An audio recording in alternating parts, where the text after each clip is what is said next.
ஈரோடு கிழக்கு தொகுதி இடைத்தேர்தலில் பயன்படுத்தவுள்ள இவிஎம் இயந்திரங்கள் தேர்தல் அதிகாரியிடம் ஒப்படைக்கப்பட்டு வருகிறது. அண்மை தகவலாக நாம் பார்த்துக் கொண்டிருக்கிறோம்.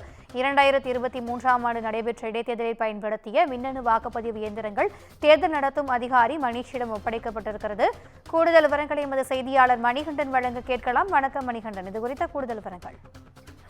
நிச்சயமாக திவ்யா, ஈரோடு கிழக்கு தொகுதியில் கடந்த 2023ஆம் ஆண்டு நடைபெற்ற இடைத்தேர்தலின் போது பயன்படுத்திய மின்னணு வாக்குப்பதிவு இயந்திரங்கள் மாநகராட்சி அலுவலகத்தில் பாதுகாப்பாக வைக்கப்பட்டிருந்தது.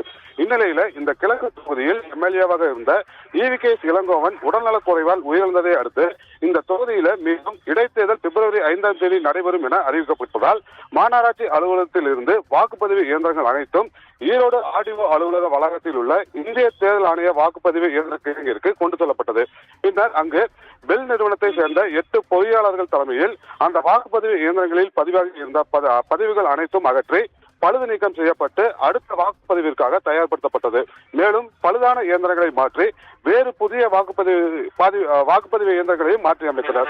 இதனையடுத்து சரி செய்யப்பட்ட வாக்குப்பதிவு இயந்திரங்களில் மாதிரி வாக்குப்பதிவுகள் நடத்தப்பட்டு அந்த இயந்திரங்களை தேர்தல் நடத்தும் அலுவலரான மணிஷிடம் ஒப்படைத்தனர். இந்நிலையில தற்போது வாக்குப்பதிவு இயந்திர கிடங்கில் இருந்த 284 மின்னணு வாக்குப்பதிவு இயந்திரங்கள், 284 கட்டுப்பாட்டு இயந்திரங்கள், 308 VVPAT ஆகியவை தேர்தல் நடத்தும் அலுவலர் மணிஷிடம் ஒப்படைத்துள்ளனர். இதனையடுத்து அங்கீகரிக்கப்பட்ட அரசியல் கட்சி பிரதிநிதிகள் முன்னிலையில் அந்த மின்னணு வாக்குப்பதிவு இயந்திரங்கள் பாதுகாப்பு அறையில் வைக்கப்பட்டு அந்த அறைக்கு சீல் வைக்கப்பட்டதோடு துப்பாக்கி ஏந்திய போலீஸ் பாதுகாப்பும் போடப்பட்டுள்ளது.